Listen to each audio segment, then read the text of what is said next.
Hey squad, this is Brandon from the Bantu Sun. Thanks for joining. Hope everybody's doing well.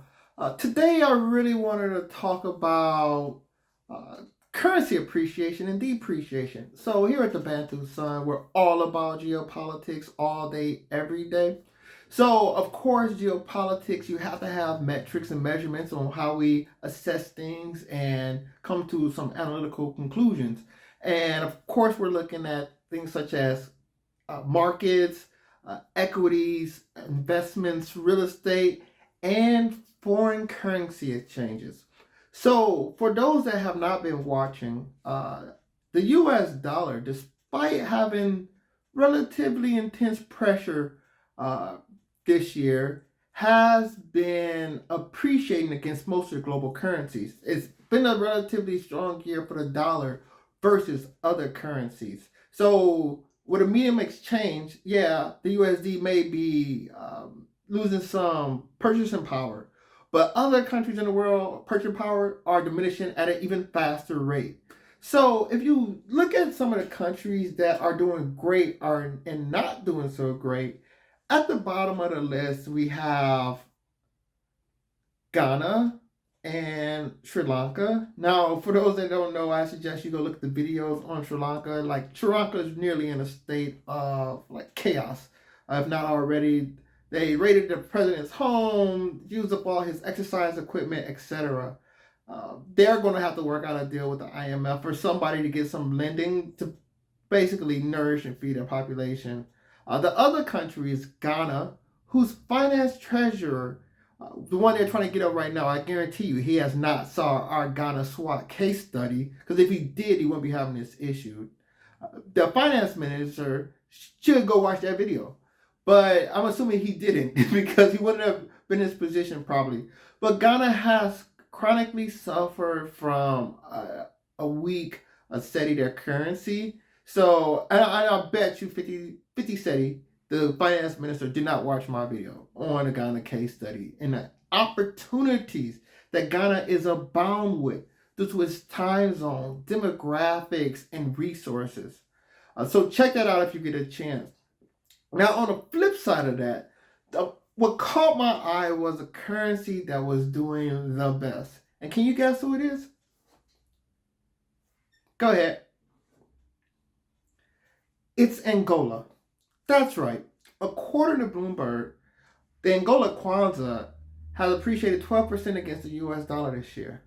Now, it may have started from a relatively weaker base, but the Angola Kwanza has appreciated due to its favorable interest rate environment and more specifically, its abundance of oil, which it was able to capitalize on a rising inflation of oil prices, relatively speaking, which are priced in USD. So they win on both sides. Now, Angola always have this volatility to it. For those that know, it's also home to Luanda being one of the most expensive capital cities in Africa, real estate prices. So Angola does get that volatility because with those high prices, big booms come, big busts as well, and you're riding a resource wave. But I think the bigger game here is the winners and losers and what we learned from this. And I think what we learned is they were who we thought they were. And I say that in regards to economic development. And this is a story based off on American football where you have the Chicago Bears, you got Chicago Bears versus the Arizona Cardinals, and the Bears were on a rip that season. But like that year, like so many years, the Bears had questionable offense, and the Cardinals played very sound football, and they didn't have the better record of the two. They were more of an inferior team by comparison. But they were up on the Bears, and then in the second half, the Bears put out some miraculous plays, some like throwing in the air to see how it lands. Oh, it lands on the Bears. It should be 50-50, but the Bears were winning like 9 out of 10 chance plays, right, at that time, or 3 out of 4.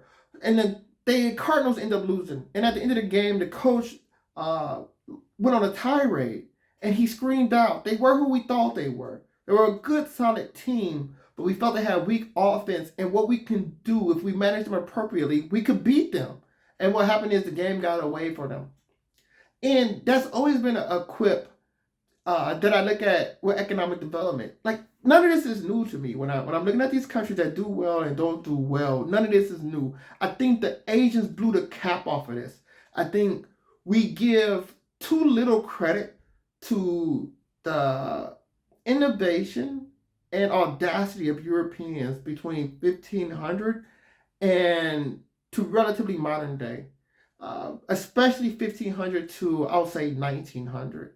And we assumed as though European leadership on this globe was like gravity. It was some definitive act instead of Europeans, primarily Atlantic countries, making great daring moves to try to with innovation, and it's not always in a pretty way, but they made some very daring moves to put Europe at the top of the food chain in a global power structure, which was it did up to most of the 20th century. But we started noticing in the second half of the 20th century, once the Asians who started to reject this hermit mentality, primarily East Asians, such as Japan, and your Southeast Asian tigers, your South Koreas, your Taiwans, etc., and even China with the opening of China, once they started to recognize that this is a global world, nobody's going to leave you alone. So either you assert your place in this world or you'll become victimized by it, which is pretty much what slavery was, right? A bunch of countries that weren't necessarily involved in how things were going on in the world. And people say, well, we can utilize you better. And they imprison them to forcefully work for them. So nobody's going to leave it alone. So either you're going to work to insert yourself and make yourself and your people safe on this planet, or somebody else who is doing that is going to capitalize on you. So these Asian countries have showed us how you can develop in a relatively short amount of time frame. And I guess I get a little emotional about this. I'm not going to say emotional. I guess I care about this a little too much because I still get in tips on the little Twitter tips, which I find to be funny that there's still socialists and communists in this world. Like people that have completely ignored the last 100 years of economic development case studies. These countries, especially on the continent of Africa, which I find to be ironic, because everybody knows Africa is filthy rich when it comes to resources. And it's humongous, and the opportunity there are boundless. And I do think the people are going to catch up with the land sooner or later at different stages of development. You see countries ahead of it, such as Nigeria. Ethiopia has immense economic growth rates, some of the top in the world, on par with China. Kenya's ahead of the game for numerous reasons. A lot of it is because of the Kenyatta era or post-World War II era, when they embraced some Western connections, which made it easier to do business and get investments, as well as the ability to speak English and attract English investors. Rwanda is another one. So you start to see these countries come off the block, but not nearly as fast as they should be, and not the scale that they should be. Like a country like a Congo, which sits at the heart of Africa, it's massive. There's pretty much nothing the Congolese need, but yet they are a laggard, economically speaking, in the world stage, which is completely unacceptable. So I see these people that champion these nonsensical ideas. Not one is saying, "Hey guys, let's offer a favorable investment environment. Let's give people strong property rights.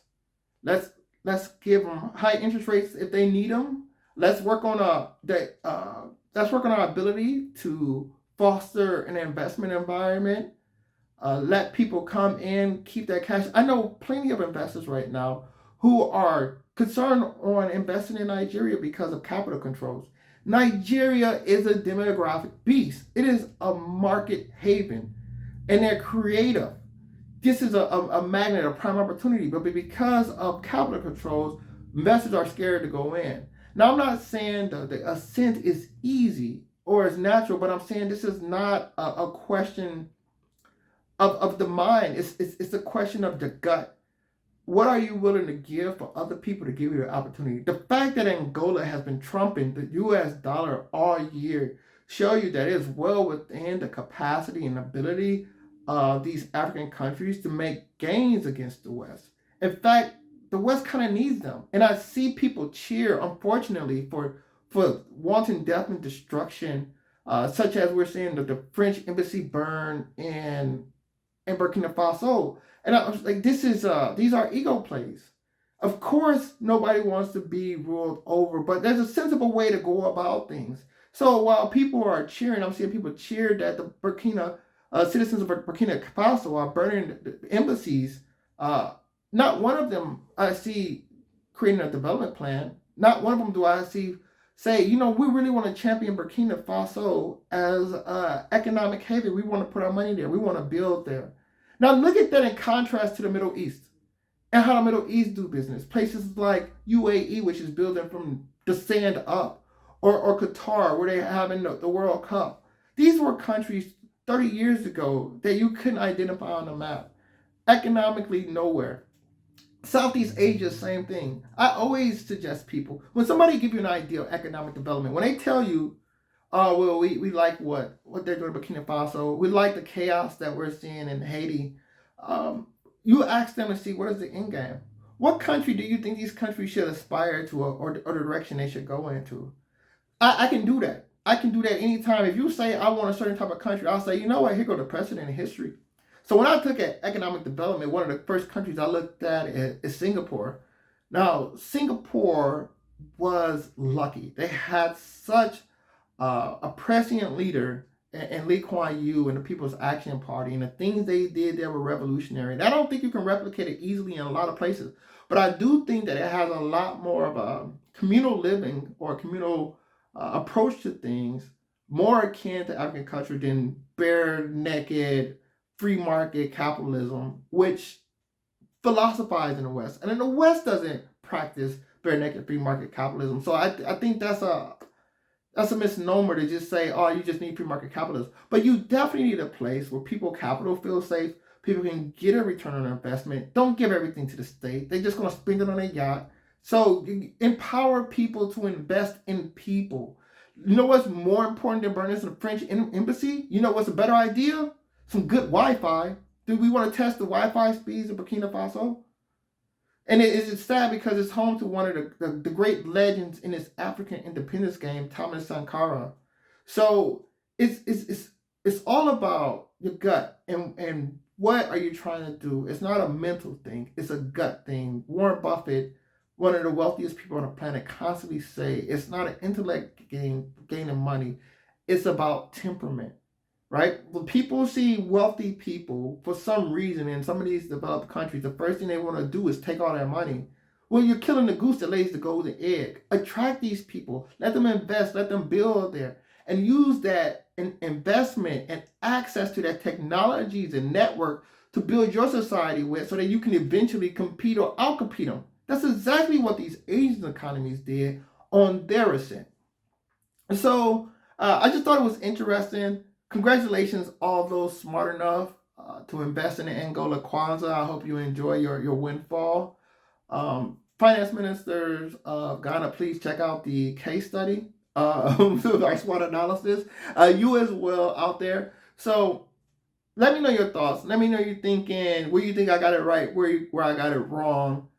This is Brandon from the Bantu Sun signing off. Take care. Till next time. Bantu up.